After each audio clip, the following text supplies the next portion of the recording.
Power, fame, money, lovers, respect. All these are desires that you might have. And for one reason or the other, they might feel out of reach. You might think you're not smart enough, don't have enough discipline, or whatever other reason you place the fault in. When we think about how we get success, it depends on how we measure it. Is success getting a girlfriend, buying a nice car, getting a 4.0 GPA? That metric will shape what you view success to be. But is reaching our goals actually what it means to be successful? The truth is, success is easy. At least in theory. These three factors are what I view as being parts of being successful and getting whatever it is you want. The first is delusional optimism. Jokingly, you may hear Delulu is the Salulu, and unironically, this does have something to do with how you approach life and achieving things in general. We live in what feels like an isolated, depressed, and judgmental culture in Western society. People are getting tired of dating apps, things are getting more expensive, and there's a rising political tension that invades our minds and news feeds, which can feel like the same thing. You may even hear the notion that you don't owe anyone anything, and that's just not true. We owe each other everything. We are all that we've got. These words that I wrote down and I'm speaking into my microphone have reached you over seemingly infinite distance. The idea that created this computer, this very machine that I'm using to edit this video, and the machine you're watching it on are both products of indomitable human will to make something happen. That's hope. That's wonder. That's what delusional optimism is. And we seem to lose it all when we get caught up in our own heads. You have to look in the face of reality and accept the absurdity of it all. Tomorrow can get better, but you need to believe that it can. You may want to write down whatever negative comment you want, but it's easy to be a pessimist. It's easy to come up with ways this won't work or any other factor you may suggest, but that goes to prove my point. I highly encourage you to hold on to that optimism that you are in control. And however long it takes, I know you'll agree with me. Now there is a limit to this. You have to be realistic and what you need to add or take away from your life to do what it is you need to do. These things you desire are just an idea at this point, and your mindset is only part of the process. So what's the next piece? Second is action and reflection. This piece is actually two parts, and this is what you see most self-improvement guides focusing on. You look for the best morning routine, the best study guides, the best ways to meal prep.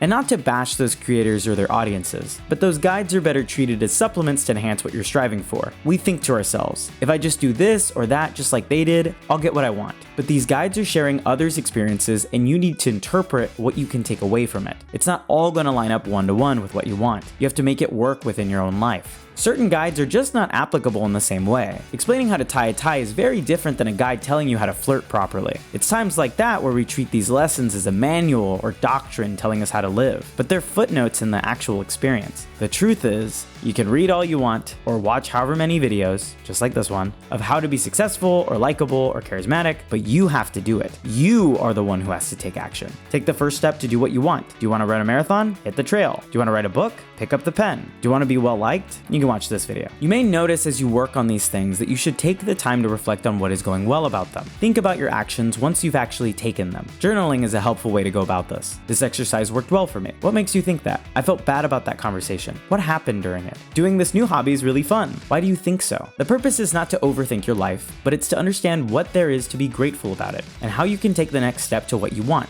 This reflection we do lets us see if there's things we can change to get different outcomes. To use those three examples. For the exercise, we can try to add another day in the week or increase its intensity. For the conversation, we can work on ways to be a better communicator or ask for a friend's help. For the hobby, we can see about doing something similar now that we know something new we like. You have to be willing to take appropriate advice and apply it to what you're doing. Now with that being said, you can get all sorts of feedback and not all of it's useful. Again, you have to be able to separate the difference in someone's meaningful advice and someone's projection of their insecurities onto you, which can be difficult.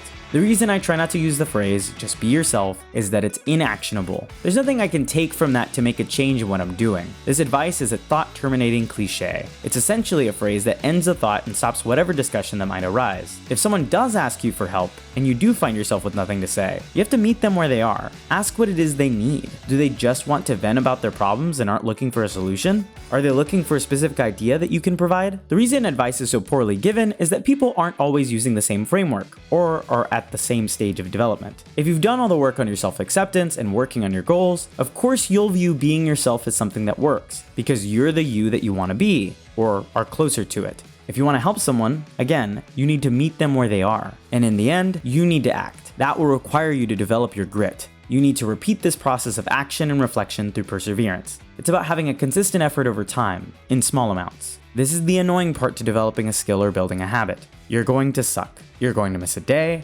You're going to struggle. but that's what it's all about. You need to be comfortable with taking risks because you won't grow in your own bubble. Do it again, reflect, do it better, rinse, repeat, ad infinitum. As long as you get the spark, you'll want to keep the fire burning.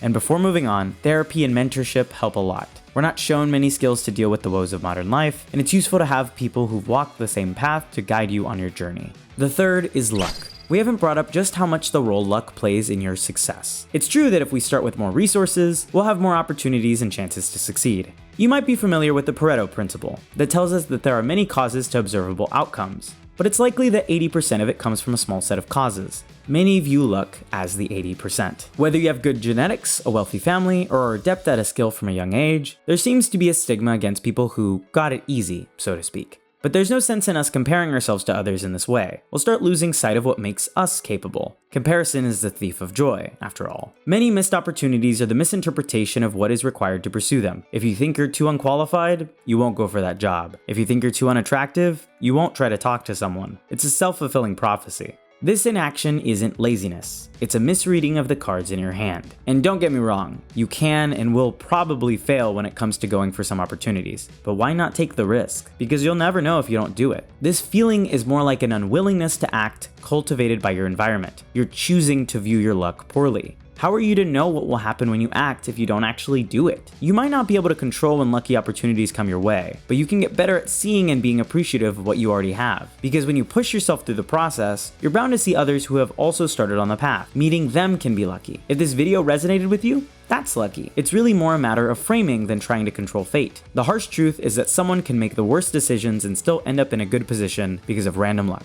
Or the reverse. And that's okay. What matters is that you understand the process in which to make those moments possible. If you prepare yourself, you can make your own lucky opportunity, and you can be lucky for those around you. You just gotta know what to look for.